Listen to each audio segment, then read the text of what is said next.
আরে বোন, কতদিন পরে তোর লগে দেখা, কেমন আছোস? আপনি কি হ্যাঁ বলেন তো, আপনি যেভাবে এসে ময়লা হাত দিয়ে আমাকে জড়ায় ধরলেন, আপনি জানেন আমার এই কোটে তো। এই তোরা দুই জামাই বুকে কিছু বোঝাস না? এভাবে নোংরা কাপড় পরে কেউ কাউকে জড়িয়ে ধরে নাকি? দিলি তোর কোটটাকে নষ্ট করে। কতদিন পরে তোর লগে দেখা হইলো। তোর দুলাভাই না হয় তোর জামাইরে একটু ধরছে, তাই বলা উনি এমন করবো? না, ভালো লাগেনি, কারণ তুই হলি গরিবের বউ, তোর সাথে কি আর আমাকে মানায়? শালি তুমি কিন্তু গরিবকে গরিবের জায়গাটা দেখিয়ে দিয়েছি, এতে অপমানের কি আছে? আর দেখি তো শ্বশুর বাড়িতে যে আসছেন, কি নিয়ে আসছেন? দেখো দেখো, এক প্যাকেট বিস্কুট আর এক প্যাকেট কেক নিয়ে আসছে। এগুলো কি আমার চেয়ারম্যান বাবা খাবে? ওর আর গরিব, ও আর তোমার বোন এলো গরিবের বউ, ওরা তো নিজেরাই খাইতে পারেন না, শ্বশুর বাড়ি থেকে দামি জিনিস নিয়ে আসবো আমাদের মতো? দেখ আরে, কিন্তু বাপ মার লেগে কিন্তু আমার ভালোবাসার কমতি নাই। তাছাড়া আব্বা মার লেগে আর কি নিয়ে আমু যা। চলো বউ, আমরা বাইর যাই। ওরা টাকার অহংকারে ডুবে আছে তো, এই লেগে ওই গেছে টাকাই সব। হ্যাঁ, আর আপনাকে টাকাও নাই, অহংকারও নাই, আপনারা গরিব হয়েছেন কেন? আমগো কাছ থেকে তো অপমানিত হইতেই হইব। কিন্তু বোন, তুই কি করলি? একটা গরিবের হাত ধরা পালাই গেলি।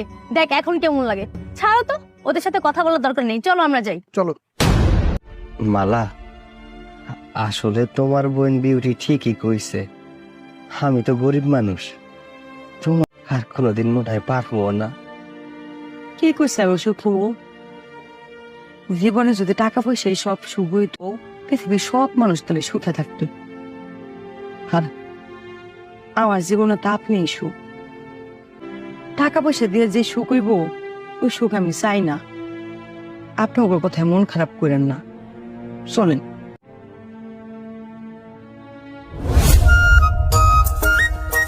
বাবা, বাবা,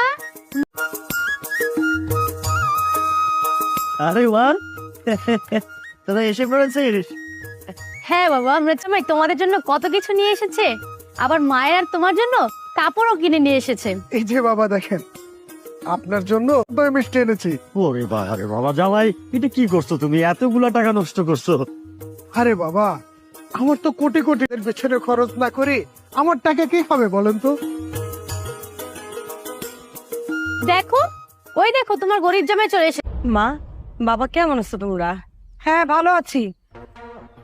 কিরে, এই কি অবস্থা হয়েছে? তো মন পুরনো একটা শাড়ি পরে আছিস? হ্যাঁ, তোর জামাই মনে হয় ভালো মতো তোকে খাওয়াতেও পারে না, পড়াতেও পারে না, তাই না? হ্যাঁ মা, আপা কি শাড়ি পরছে? এর থেকে ভালো শাড়ি আমার বাড়ির কাজের মহিলাও পরে। দেখো জামাই, আমার স্বামী সবসময় ছোট করে খাওয়ায়, আর ও আমার যা খাওয়ায় পড়ায় তাতে তো আমার কোনো অসুবিধা নাই। আমি ওর লগে ভালোই আছি। তোর সাথে আমার কোনো কথা নাই। তোর কারণে যদি আমার সম্মানে আরেকটু হানি হয় না, তাহলে আমি তোরে তেজ্য কন্যা ঘোষণা করব। আর এগুলা পোশাক। এই, মমতা, তুমি মালারে তোমার কোনো দামি শাড়ি দাও, ও পয়রা একটু ঘোরাঘুরি করুক এদিকে। মানছে যদি ওরা এই পোশাকে দেখে। আয় মানা, চল ঘরে আয়, তোকে শাড়ি দেই। না আম্মা, তোমার দামি কাপড় আমি পরতে পারব না।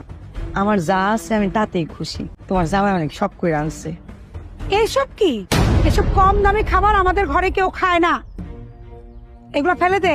কত খাবার এনেছে, এগুলো খেয়ে তো আমি শেষই করতে পারবো না, কি বলো?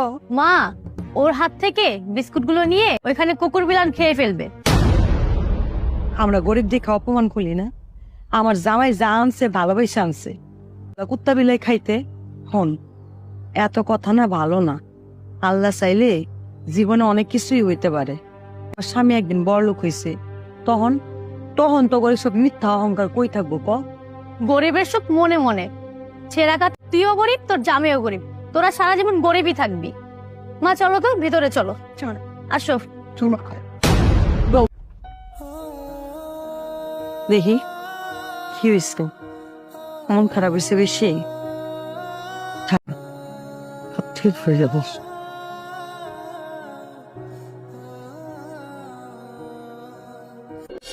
তুমি কিন্তু আমার বড় লোক জামাই রে, মাছের মাথাটা দিবা, আর মাংস বেশি বেশি করে দিবা। সে কি আর বলতে, আছের মাথা কেন, আরো কত কিছু খাওয়াবো।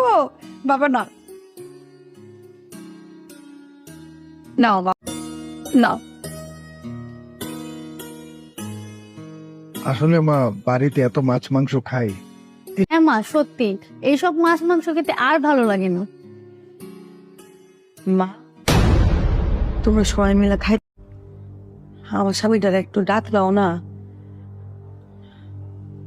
আমার স্বামীটা সে তখন থেকে কইতেছে খুদ, আর তোমরা সবাই মিলা তুমি ছোট জামাই নিয়ে ঠিক খাইতে বয়ে গেলা। তোর জামাই কি আমার বড় লোক জামাইয়ের পাশে বসে?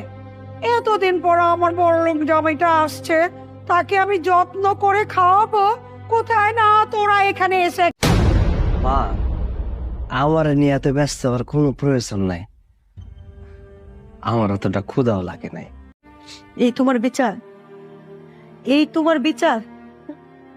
ঠিকই তো নিজের ছোট মেয়েকে আর আমার স্বামী গরিব বলে তাকে শুধু একটু ভাত খাওয়াবে, সেটাও পারলে না। তাহলে আসতে বললে কেন? এই চুপ কর, তুই সব সময় একটা ঝগড়া করার সুতা খুঁজিস। আচ্ছা আইসল, তখন একটু অপেক্ষা কর। আমার খাবারের দিকে যদি এভাবে তাকিয়ে থাকে তাহলে তো আমার পেট খারাপ করবে। কেন, কি হয়েছে? কে তোমার খাবার দিকে নজর দিয়েছে? কে আমার খাবারের দিকে এভাবে তাকিয়ে আছে? এখন আমার পেট খারাপ করবে।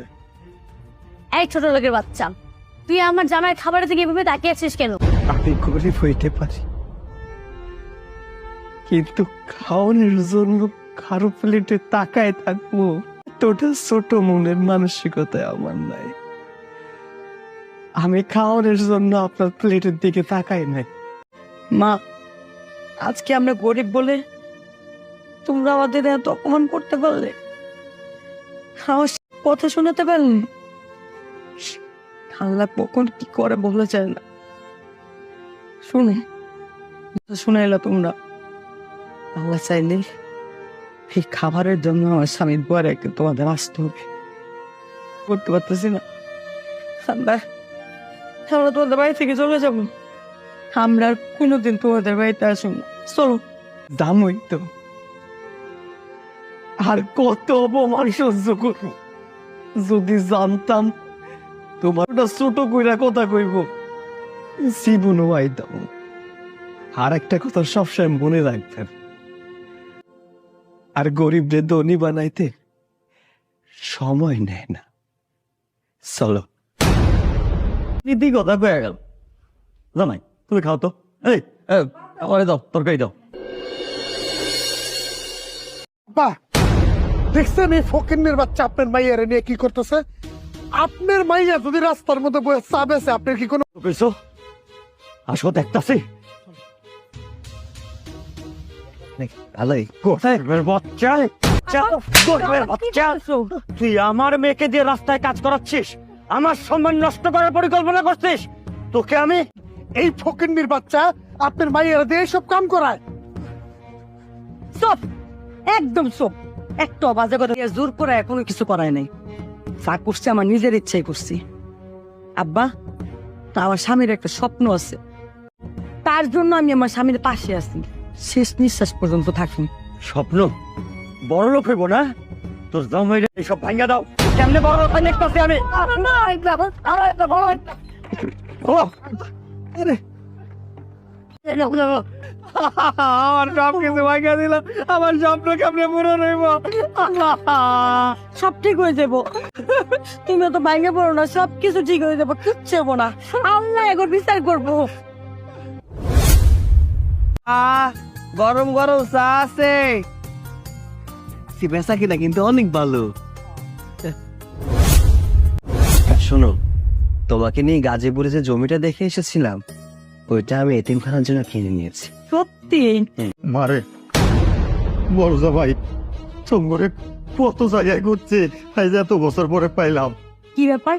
চোর আমাকে খোঁজার কি দরকার হলো? মনে নেই কি করছো আমার হাজবেন্ডের সাথে? হ্যাঁ, ভুল হয়ে গেছে। কেন ভুলে গেছো? আমার স্বামীর সাথে তোমরা যা করছো, আহা, তুমি তো থামবে। তাদের অবস্থা দেখেছো? কোনো না কোনো কারণ বশত তো এসেছে। আচ্ছা, আপনাদের এই অবস্থা কেন? বোন, তোমার এই অবস্থা কেন? আপা, আপা রে গেছে।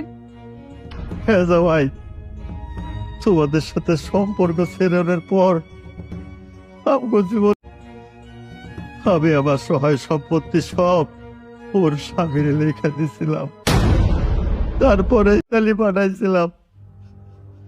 ইতালি যাওয়ার পর সে আপনার সহায় সম্পত্তি সব পয়সা দিয়ে আনিসের নামে করে কোনো যোগাযোগ রাখে না। আমার বেটারেও তালাক দেওয়া পাঠাইছে। আমাদের এই কয়টা মাস আগে আমগো বাড়ি থেকে উঠাইয়া দিয়ে গেছে, আর সেই সুখে দুঃখে গেছে বালা। আরে বা আমরা আমরা আমগো পাপের প্রায়শ্চিত্ত করছি, অন্যায় করছি তঙ্গ লগে। আল্লাহ করে সেই অন্যায়েরই প্রতিশোধ আমাদেরকে মাফ করে দাও। আমরা এখন বড় প্রশ্নই উঠে না কিসের ক্ষমা বাবা। তাছাড়া তোমাদের এসব লোভের কারণেই আজকে মায়ের সাথে আমার মাটা এরকম ছিল না। তোমরা আমার মাকে এরকম বানিয়েছিলে। আমি বললাম তোমরা বের হয়ে যাও, আরে তুমি একটা কথাও বলো না। তুমি চুপ থাকো না, সবসময় পরিস্থিতি এক থাকে না, বোঝার চেষ্টা করো। অতীতকে ভুলে যাও, তারা তাদের ভুল বুঝতে পেরেছে। আর যদি তা না হতো তাহলে তারা কখনো এখানে আসতো। করে দেখো না, তাদেরকে ক্ষমা করে দাও। কখনো না, প্রশ্নই উঠে না। তারা তোমার সাথে কি করেছিল তা তুমি ভুলে গেলো, আমি ভুলিনি। ছিলাম, আমিও তো তোমার নিজের মেয়ে ছিলাম। আমার স্বামী একটু গরিব ছিল কিন্তু ভালো মানুষ ছিল। আমি তোকে একটা কিছু সম্ভব। আজকে দেখ তোর অবস্থান আর আমার স্বামীর অবস্থান, আল্লাহর কি খেলা। দেখ আজকে আমার স্বামীর দুয়ারে আসতে হলো। ঠিকই বলছিস রে মা, আমরা আসলে তোদের সাথে অনেক বড় অন্যায় করছি। আমরা চলেই যাই। আব্বা দাঁড়ান। আব্বা,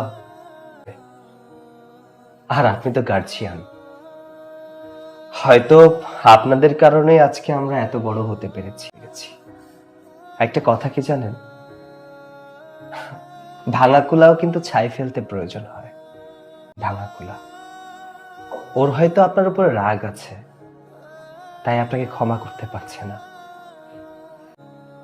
আমি আপনাকে ক্ষমা করে দিয়েছি।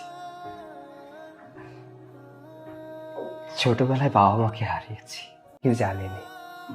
ভেবেছিলাম হয়তো যে মেয়েটাকে বিয়ে করব তার বাবা মা হয়তো আমাকে অনেক ভালোবাসবে। তাকে হারিয়ে ফেললাম। এখন আপনাকেও যদি হারিয়ে ফেলি তাহলে বাবা বলে কাকে ডাকবো? আপনি এখানেই থাকবেন। আর বোন, মানুষের জীবনে অনেক দুর্ঘটনা হয়। মনে করো তোমার কোথাও যেতে হবে না, তোমরা দুজনই এখানেই থাকবে।